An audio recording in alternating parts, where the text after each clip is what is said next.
Hello everyone. आज की video में हम बात करेंगे ऐसी कुछ कॉमन दवाइयों के बारे में जो कि बच्चों में ज़्यादातर यूज की जाती हैं। तो चलिए वीडियो को स्टार्ट करते हैं और देख लेते हैं ऐसी कुछ दवाइयों के बारे में। सबसे पहले जो दवाई आती है वो है पैरासीटामोल सिरप। तो पैरासीटामोल सिरप का यूज पेन और फीवर में किया जाएगा। अगर किसी बच्चे को पेन है, दर्द है कहीं भी बॉडी में, वहाँ पे इसका यूज किया जाएगा। अगर बच्चे को बुखार आ गया है तो बुखार को उतारने के लिए भी पैरासीटामोल सिरप का यूज किया जाएगा। अगर इसकी डोज की मैं बात करूँ तो डोज होगी 15 mg पर केजी। यानी कि अगर बच्चे का वजन 1 केजी है तो उसको हम 15 mg पैरासीटामोल देंगे। अगर बच्चे का वजन 2 केजी है तो उसको हम 30 मिलीग्राम जो पैरासीटामोल है वो देंगे। ठीक है, तो बच्चे का हमको सबसे पहले वजन देखना है, उसी के अकॉर्डिंग हमको पैरासीटामोल जो सिरप है वो देना है। अब क्या होता है, कई लोगों को यहाँ पे डोज कैलकुलेट करने में दिक्कत आती है, बहुत ज़्यादा दिक्कत आती है। इसलिए मैं एक एग्जाम्पल के ज़रिए आपको समझाता हूँ कि ये जो डोज है ये कैसे कैलकुलेट करनी है। बड़े ध्यान से आपको देखना है, ठीक है, बिल्कुल ध्यान से देखना है। मैं एक ही स्लाइड में आपको बता रहा हूँ, मेरे पास कॉपी पेन नहीं है, वहाँ पे मैं आपको अच्छे क्लियर से समझा सकता हूँ। अभी फ़िलहाल मैं ये यहाँ स्लाइड पे समझाऊँगा, तो आपको बड़े ध्यान से देखना है। देखिए, अगर किसी बच्चे का वज़न 10 केजी है जिसको बुखार आया है, ठीक है, उसको हमें अब पैरासीटामोल की डोज कैलकुलेट करके उसको देनी है। कैसे देंगे? देखिए, बच्चे का वज़न है 10 केजी और हमको पता है कि पर केजी 15 mg हम दे सकते हैं। तो 10 केजी अगर वज़न है तो उसको कितना देंगे? तो उसको देंगे 15 इंटू में 10, यानी कि उस बच्चे को 150 mg पैरासीटामोल की ज़रूरत है उसके वेट के अकॉर्डिंग। अब उसको 150 mg पैरासीटामोल देंगे। अब ये जो 150 mg है ये याद रखना आप, यहाँ पे मैं लिख देता हूँ 150 mg है, ठीक है, ये याद रखना 150 mg पैरासीटामोल उस बच्चे को देंगे। अब ध्यान से देखिए, कैलपोल 250 पी 250, जो ये 250 लिखा हुआ है इसका मतलब क्या है? इसका मतलब ये है कि इस बोतल में हर 5 ml सिरप में 250 mg पैरासीटामोल है। ये जो बात है जो अभी मैंने बोली, each 5 ml contains 250 mg paracetamol, ये बात बोतल पर भी लिखी हुई होती है। आप नोटिस करना अगर आपने कभी भी नोटिस नहीं की है तो, ठीक है। इसका मतलब ये हुआ, अगर हम 5 ml सिरप किसी को देंगे तो उसके शरीर के अंदर 250 mg पैरासीटामोल गई है, लेकिन हमको 150 mg की रिक्वायरमेंट है। जो बच्चा था जिसका वेट 10 केजी था, जिसको बुखार आया था, उसको हमें 150 mg पैरासीटामोल देनी है। लेकिन प्रॉब्लम हो गई यहाँ पे, क्या प्रॉब्लम हो गई? 5 ml में 250 mg पैरासीटामोल है, लेकिन देनी हमको कितनी है? 150। अब इसको कैसे कैलकुलेट करेंगे? ध्यान से समझिएगा। 1 ml के अंदर अगर 5 ml में 250 है तो 1 ml में कितना होगा? 250 अपॉन में 5। तो इसको अगर कैलकुलेट करेंगे तो कितना आएगा? 50 mg। बिल्कुल ध्यान से देखना है, बिल्कुल ध्यान से। 1 ml के अंदर 50 mg पैरासीटामोल है, हमको चाहिए कितना? 150 mg। तो हम 3 ml देंगे उस बच्चे को जिसका वजन 10 केजी था, तो 3 ml। 1 ml अगर 50 mg है तो 3 ml के अंदर कितना होगा? 150 mg, ठीक है। तो 150 mg की हमको क्या थी? रिक्वायरमेंट थी। तो ये पूरा का पूरा कैलकुलेशन है जो अभी मैंने आपको करके दिखाई।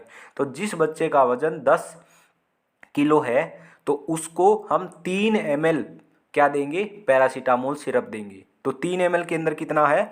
150 mg पैरासीटामोल जाएगा उस बच्चे के अंदर। उसका जो बुखार है वो उतर जाएगा, क्योंकि हमने जो डोज है वो प्रॉपर दे दी है। अगर ज़्यादा डोज अगर आप दोगे तो वहाँ पे आपको साइड इफ़ेक्ट देखने को मिलेंगे। इसलिए आपको क्या करना है? डोज बड़े ध्यान से कैलकुलेट करनी है। अभी आप, अगर आपको समझ नहीं आया है तो वीडियो को रिवाइंड कीजिए और दोबारा से देखिए, ठीक है। मैंने आपको क्लियरली समझा दिया है।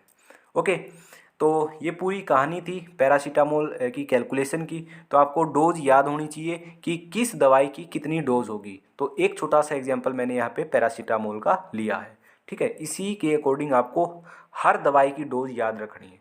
ओके, आगे हम बात करते हैं सिट्रजिन की। देखिए, यहाँ पे एक और बात मैं आपको बताना भूल गया, वो क्या है? यहाँ पे तो क्या है, 250 mg है हर 5 ml में, लेकिन एक पायरीजेसिक नाम से सिरप आता है, उसके अंदर क्या है, या फिर पी 125 के नाम से भी आता है। उस पैरासीटामोल सिरप में हर 5 ml में 125 mg होता है। तो यहाँ पे जो कैलकुलेशन है वो बिल्कुल अलग आ जाएगी। अब हमको 1 ml में यहाँ पे 125/5 कैलकुलेट करना पड़ेगा और इसके अकॉर्डिंग वहाँ पे डोज देनी पड़ेगी। तो इसलिए मैं आपको बोल रहा हूँ कि आप पहले पैरासीटामोल सिरप को ध्यान से देखिए उस बोतल पे लिखा क्या हुआ है। उस बोतल पे लिखा हुआ होगा कि ईच 5 ml कंटेन 250 mg, या फिर लिखा हुआ होगा ईच 5 ml कंटेन्स 125 mg। तो दोनों में से आप ध्यान से देखिए और उसके अकॉर्डिंग डोज कैलकुलेट कीजिए, ये बात भी आपको ध्यान रखनी है। ओके, नेक्स्ट हमारी है सिट्राजिन। तो सिट्राजिन ड्रॉप या फिर सिट्राजिन सिरप ये कब देना है? अगर किसी बच्चे को एलर्जी है, उसकी बॉडी पे लाल लाल रेडनेस हो गई है, तो वहाँ पे सिट्राजिन दे सकते हैं। अगर उसकी जो नाक है वो बह रही है ना, तो वहाँ पे दे सकते हैं। या फिर वाटरी आइज़ है, आँख लाल हो गई हैं या फिर आँखों से पानी आ रहा है, तो वहाँ पे सिट्राजिन ड्रॉप का या सिरप का यूज किया जाता है। अगर इसकी डोज़ की मैं बात करूँ तो डोज़ होगी 0.25 mg पर kg। तो ये हमारी डोज़ है, इस डोज के अकॉर्डिंग हमको कैलकुलेट करना होगा। ठीक है, एग्जाम्पल मैंने आपको पहले बता दिया पैरासीटामोल का, तो बार बार मैं नहीं बताने वाला। ओके, तो अगर इसकी ब्रांड की बात देख ले तो जेरटेक नाम से ये बहुत ही ज़्यादा फेमस है सिट्राजिन सिरप, और सिप्ला कंपनी की एलरिड है, ये भी बहुत ज़्यादा फेमस है। नेक्स्ट जो हमारी दवाई है वो आती है सेलाइन नेजल स्प्रे। तो सेलाइन नेजल स्प्रे का यूज किया जाता है नेजल कंजेशन में। अगर किसी बच्चे का नाक बंद है जुखाम के कारण, तो वहाँ पे नाक को खोलने के लिए इस सेलाइन नेजल स्प्रे का यूज किया जाता है। ठीक है, जैसे 2 ड्रॉप दिन में 2 बार नाक में डालनी होगी। ठीक है, जिससे कि बच्चे का नाक जो है वो खुल जाएगा। ठीक है, वो सांस अच्छे तरीके से फिर ले सकेगा। तो वहाँ पे सेलाइन नेजल स्प्रे का यूज किया जाता है। अलग अलग नाम से आता है, जैसे यहाँ पे नेजो क्लियर के नाम से आता है, सोनिक नाम से भी आता है, सेलोनी नाम से भी आता है। तो कोई भी लीजिए, सभी का काम सेम ही है, नाक को खोलना। ठीक है, नेक्स्ट हमारी जो मेडिसिन है वो है पेट दर्द के लिए। ठीक है, अगर बच्चे के को पेट दर्द है तो वहाँ पे हमको कौन सी दवाई देनी है? तो वहाँ पे कोलीमैक्स का यूज किया जाता है। ठीक है, यहाँ पे जैसे कोलीमैक्स, ये ब्रांड नेम मैं बता रहा हूँ, जैसे कोलीमैक्स है, या फिर और मैं आपको बताऊँ कोलिजा डी है, मेफ्टाल स्पास है। इन तीनों में से कोई भी एक दवाई का यूज आप कर सकते हो, क्योंकि तीनों में जो साल्ट है वो बिल्कुल सेम है। क्या साल्ट है वो देखिएगा, साल्ट है डाइसाइक्लोमाइन एंड सिमिथीकोन। तो दोनों ही जो साल्ट है ये पेट दर्द में यूज किए जाएंगे। जो डाइसाइक्लोमाइन है ये तो पेट दर्द में होगा यूज, और जो ये सिमिथीकोन है ये भी पेट दर्द में होगा। अब दोनों में डिफरेंस देखिएगा बड़े ध्यान से। जो ये डाइसाइक्लोमाइन है ये एंटी स्पाज्मोडिक ड्रग है, यानी कि अगर बच्चे के पेट में ऐठन की वजह से पेट दर्द है तो डाइसाइक्लोमाइन ठीक कर देगा। अगर बच्चे के पेट में गैस की वजह से दर्द है तो सिमिथीकोन ठीक कर देगा।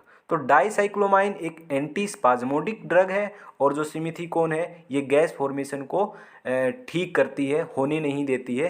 तो गैस की वजह से पेट में दर्द होगा तो सिमिथीकोन ठीक कर देगा, अगर ऐठन की वजह से पेट में दर्द है तो डाइसाइक्लोमाइन ठीक कर देगा। इसलिए दोनों का कॉम्बिनेशन दिया जाता है कोलीमैक्स। ठीक है, अगर इसकी डोज की मैं बात करूं तो इसकी जो डोज होगी वो होगी, पहले तो जो 6 महीने से अगर कम का बच्चा है ना, जिसकी एज 6 महीने से कम है, तो उसको तो जो ये कोलीमैक्स है या फिर मेफ्टाल स्पास है या कोलिजाडी है ये बिल्कुल भी नहीं देनी है।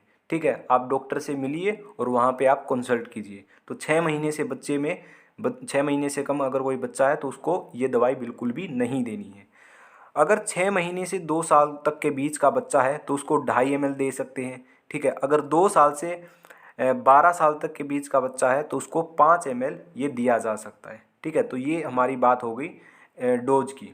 अब देखिए, जो ये साल्ट होता है ना डाइसाइक्लोमाइन और सिमिथीकोन, इन दोनों साल्ट में से जो ये डाइसाइक्लोमाइन है इसकी वजह से कुछ साइड इफ़ेक्ट होने लगते हैं, जैसे कि ड्राउजीनेस होने लगती है, ड्राई माउथ होने लगता है, नर्वसनेस होने लगती है, ब्रेथलेसनेस होने लगती है। तो डाइसाइक्लोमाइन की वजह से बच्चे में क्या देखे गए हैं, बहुत ज़्यादा साइड इफ़ेक्ट देखे गए हैं। मोस्टली जो साइड इफ़ेक्ट है ना, जो 6 महीने से कम का बच्चा है ना उसमें देखे गए हैं। ठीक है, 6 महीने से ऊपर का जो बच्चा है उसमें तो कम साइड इफ़ेक्ट देखे गए हैं, लेकिन जो 6 महीने से कम का है उसके अंदर बहुत ज़्यादा ही साइड इफ़ेक्ट देखने को मिले हैं डाइसाइक्लोमाइन की वजह से। इसलिए कोलीमैक्स या फिर मियमेफ्टाल्सपास कोलिजाडी, इन तीनों में से कोई भी जो दवाई है वो 6 महीने से कम के बच्चे में नहीं दी जाएगी। तो वहाँ पे हमको कोलिजा ड्रॉप का यूज करना पड़ेगा, जहाँ पे केवल सिमिथीकोन है, जहाँ पे डाइसाइक्लोमाइन नहीं है, क्योंकि डाइसाइक्लोमाइन का जो साइड इफ़ेक्ट है वो बहुत ही ज़्यादा होता है। इसीलिए 6 महीने से कम के बच्चे में जो ये ड्रॉप्स हैं कोलिजाडी, मेफ्टाल्सपास, कोलीमैक्स, ये अवॉइड की जाती है। यानी कि अगर कहने का मतलब ये है डाइसाइक्लोमाइन जो साल्ट जिसमें होगा वो अवॉइड की जाएगी। तो यहाँ पे केवल जो सिमिथीकोन ओनली यही साल्ट है, वहाँ पे पेट दर्द में कोलिजा ड्रॉप है वो यूज की जाती है। ठीक है। नेक्स्ट जो हमारी दवाई है वो है स्पोरलैक पाउडर। अगर किसी बच्चे में दस्त लग गए हैं, दूध नहीं पच रहा है, उसकी वजह से दस्त लग गए हैं, तो वहाँ पे स्पोरलैक पाउडर का यूज किया जाता है। इसकी कंपोजिशन है लैक्टिक एसिड बेसिलस। अगर इसकी डोज की बात करूँ तो अगर 0 से 6 महीने तक का बच्चा है तो वहाँ पे इसको आधा पैकेट देना है, पानी में मिलाकर दे सकते हो। ठीक है। 6 महीने से 1 साल का बच्चा है तो 1 पैकेट यहाँ पे पानी में मिलाकर उसको देना है। तो ये इसका स्पोरलैक पाउडर के डोज की बात हो गई। आगे बात करते हैं रेसिकाड्रोटिल भी। ये दवाई भी क्या है, ये भी अगर किसी बच्चे को दस्त है तो वहाँ पे ये यूज की जाती है। सबसे जो बेस्ट दवाई होती है दस्त में बच्चों में वो होती है रेसिकाड्रोटिल। तो सबसे बेस्ट दवाई रेसिकाड्रोटिल होती है बच्चों के अंदर। अगर इसकी डोज की मैं बात करूँ तो 3 महीने से ऊपर के बच्चे को किसी को भी ये दे सकते हो। तो डोज इसकी रहेगी पर केजी के अकॉर्डिंग 1.5 mg, तो 1.5 mg पर केजी देनी है। दिन में 3 बार इसको दे सकते हैं। ठीक है। तो ये हमारी दवाई थी रेसिकाड्रोटिल। अब एक दवाई आती है दस्त की, लोप्रेमाइड। वो कभी भी 6 साल से कम के बच्चे को नहीं देनी है, वो टोटली कॉन्ट्राइंडिकेटेड है। ठीक है। इसलिए ध्यान रखना, अगर घर में लोप्रेमाइड है, अगर मान लिया आपका बच्चा 5 या 6 साल का ही है और कहीं आप उसको दस्त लगे और वो लोप्रेमाइड देने लगे हों तो वहाँ बिल्कुल भी मत देना। ठीक है। तो रेसिकाड्रोटिल आप दे सकते हो, बहुत ही बेस्ट है। ओके। नेक्स्ट जो हमारी दवाई है वो है उल्टी के लिए डोमपेरिडोन ड्रॉप या फिर सिरप। अगर बच्चे को उल्टी आ रही है, ठीक है, अगर जो खाना है वो नहीं पच पा रहा है या फिर दूध नहीं पच पा रहा है, उस वजह से बच्चा वोमिटिंग कर रहा है, तो वहाँ पे डोमपेरिडोन ड्रॉप या सिरप का यूज किया जाता है। ये जो ड्रॉप या सिरप है ये भी टोटली 6 महीने से कम के बच्चे में अवॉइड किया जाता है, ये नहीं दिया जाता है। ठीक है। अगर बच्चा 6 महीने से 4 साल तक के बीच का है तो वहाँ पे इसको दे सकते हैं 0.5 mg पर केजी के अकॉर्डिंग। ठीक है। अगर 4 साल से 11 साल तक के बीच का बच्चा है तो उसको 4 mg दे सकते हैं, दिन में मैक्सिमम 3 बार दे सकते हैं। तो ये इसकी डोमपेरिडोन की डोज है। डोमसेटल बेबी के नाम से बहुत ही ज़्यादा ये फेमस है। ओके। तो ये डोमेंडम है, इसके नाम से भी ये बहुत ज़्यादा फेमस है, डोमपेरिडोन।